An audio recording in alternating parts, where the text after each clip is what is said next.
Toll আদায় করতে গিয়ে ব্যাপক যানজট তৈরি হচ্ছে নারায়ণগঞ্জের ঢাকা বাইপাস এশিয়ান মহাসড়কের কাঞ্চন সেতুর টোল প্লাজায়। এতে চরম ভোগান্তিতে পড়ছে চালক ও যাত্রীরা। এছাড়া এই এলাকায় রাস্তা তৈরির কাজ চলায় ভোগান্তি বেড়েছে আরও কয়েক গুণ। পরিবহন শ্রমিক ও যাত্রীদের দাবি, ব্যস্ততম এই সড়ক তৈরির কাজ চলায় আপাতত সেতুর টোল আদায় বন্ধ রাখলে যানজট মুক্ত হবে সড়ক, স্বস্তি পাবে চালক ও যাত্রীরা।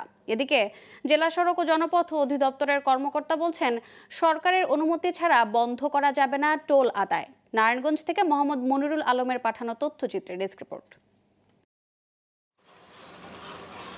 উত্তরাঞ্চল থেকে গাজীপুর হয়ে চট্টগ্রামগামী যানবাহন নারায়ণগঞ্জের কাঞ্চন সেতুর টোল দিয়ে মদনপুর যেতে সময় লাগছে 5 থেকে 7 ঘন্টা। আর চট্টগ্রাম থেকে মদনপুর হয়ে গাজীপুর যেতেও লাগছে প্রায় একই সময়। এতে ভোগান্তি পোহাতে হচ্ছে যানবাহন চালকদের।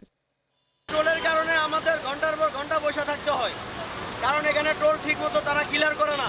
আর রাস্তায় ভাঙ্গাচুরা কাজ করে যানজটের কারণে ঘন্টার পর ঘন্টা আমাদের জামে বসে থাকতে হয়। 2-2.5 ঘন্টা ধরে বসে রয়েছে, এটি কিন্তু হলো নাকি?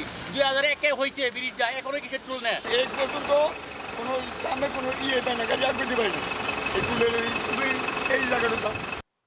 ব্যস্ততম এই সড়কে টোল আদায় করতে গিয়ে সৃষ্টি হয় দীর্ঘ যানজট। এ বিষয়ে টোল আদায় কর্তৃপক্ষের সাথে যোগাযোগের চেষ্টা করলে গ্লোবাল টেলিভিশনের সাংবাদিককে হুমকি দেয় তারা। আমাদের না নেওয়ার যদি থাকতো তাহলে তো আমরা নিতাম না। আপনি এটা অফিসে যাই শোনেন স্যারদের কাছে, স্যার আপনাদের বলবো। আমরা তো কর্মচারী, আমরা তো যারা বেতন দেয়, আমরা চাকরি করি। কাঞ্চন সেতুর টোল আদায়ের বিষয়ে নারায়ণগঞ্জ জেলা সড়ক ও জনপথ অধিদপ্তরের নির্বাহী জানান, এই সেতুর টোল আদায়ের সিদ্ধান্ত নিয়েছে অর্থ মন্ত্রণালয়ের উচ্চ পর্যায়। কাঞ্চন সেতুর টোল আদায় বন্ধের জন্য কোনো ধরনের সরকারি আদেশ জারি হয় নাই। এজন্য এটা যতদিনে জারি না হবে ততদিন পর্যন্ত টোল আদায় কার্যক্রম চলতেই হবে। তবে সড়ক নির্মাণ কাজ করায় সাময়িকভাবে টোল আদায় বন্ধ রাখলে বাঁচবে সময়, বন্ধ হবে যানজট আর কমবে যাত্রীদের ভোগান্তি। Global television news desk.